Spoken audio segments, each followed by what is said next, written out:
এগুলো যাচাই বাছাই করে দেওয়া উচিত। আমি ঘর ভাড়া পাইতেছি 2 লাখ টাকা 5 লাখ টাকা আমার ফ্যামিলি কার্ড, অথচ আমার পাশে একটা ভাই গরিব মানুষ ভাড়া থাকতেছে, তারা কোনো কষ্টে আছে, তাদের জন্য ফ্যামিলি কার্ড প্রথম। ফ্যামিলি কার্ড এটা আমাদের জন্য না, আমাদের জন্য না, যারা এইখানকার ভোটার, আমি যতটুকু শুনতেছি এইখানকার ভোটার তারা পাচ্ছে। বাট আমি, আমার স্ত্রী ময়মনসিংহের ভোটার, ও তো আর পাচ্ছে না। তাহলে এই যে এত কষ্ট করে লাইন করে করে এই যে আমরা যে কাজগুলো করলাম, আমাদের কোনো মূল্য নেই। মূল্য কাদের জন্য এখন বলতে গেলে অনেক কিছু, আমি এগুলো বলতে চাই না। তবে একটা জিনিস যে এইগুলো যাচাই বাছাই করে দেওয়া উচিত।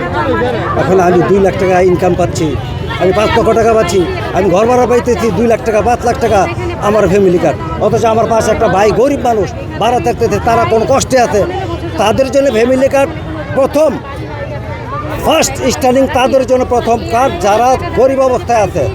আমি টাকা পাচ্ছি, আমার family card never need my family card. আমার দরকার কোনগুলা, আমার পাশে গরিব মানুষ কার আছে আশেপাশে, তাদেরকে আমি ফ্যামিলি কার্ড 2,500 টাকা দিয়ে 5,000 টাকা দেবো। আমি কেন ধনী ব্যক্তিকে দিতে যাব? পয়সা লাগে কেন আমি দিতে যাব? যাচাই বাছাই করা উচিত। যাচাই বাছাই করে ফ্যামিলি কার্ডটা দিলে অত্যন্ত খুশি। আমার ফ্যামিলি কার্ড দরকার নাই, আমি আজকে সকালে 1 কেজি চাল কিনছি, আমার ঘরে বাজার নাই, আমার ফ্যামিলি কার্ড দরকার নেই। আমি চাই আমার চেয়ে নির্বাচন কে আছে তার ফ্যামিলি কার্ড আমারটা দিয়ে দেখ, বাট আমারটা দরকার নেই, আমার দরকার নেই। আপনার কি মনে হয় যে যারা পাওয়া উচিত না তারা পাচ্ছে? অবশ্যই অবশ্যই,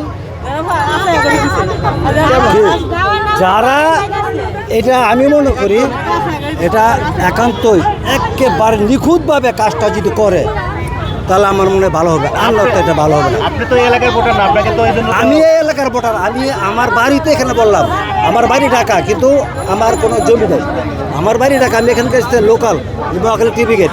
আপনি তো বললেন যে আপনার আমার স্ত্রী ময়মনসিংহ, দ্বিতীয়ত মেয়েদেরকে, কিন্তু এখন তো ও পাবে না। ওর তো ছবি টবি আইডি কার্ড মারছে, আমি সবই তো জমা দিলাম, কিন্তু ও তো পাবে না, ওকে দিবে না, ও এখানকার ভোটার না, ওকে দিবে না, ওকে যেতে হবে ময়মনসিংহ না। কী দরকার এখন আমি গাড়ি ভাড়া এত কষ্ট করে যাতায়াত করে, এখন কেন এখানে দিলে কী হয়, সমস্যা আছে? আমি এখানে বসবাস করতে, আমার স্ত্রী এখানে বসবাস করে, এখানে দিবে, ওখানে দিবে কেন? ওখানে দিতে হলে এখন ওখানে আমার যেতে হবে, ওখানকার আমার যাতায়াত গাড়ি ভাড়া আসা যাওয়া আমার সময় এগুলো অপচয় আমার। কারণ এইখানে যদি দেয় তাহলে ওখানে কি খবর যাবে না যে হ্যাঁ উনি পাইছে, তাহলে তো যথেষ্ট।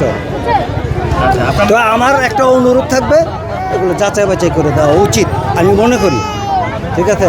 যারা অত্যন্ত গরিব হালত আছে তাদেরকে দেখ, আর যাদের পয়সাওয়ালা আছে, আর পয়সাওয়ালার কাছে আমার অনুরোধ থাকবে, আপনারা ভাই যাদের টাকা ইনকাম আছে আপনারা না নিয়ে একটা গরিবের সহযোগিতা করেন, একটা গরিবকে দেন।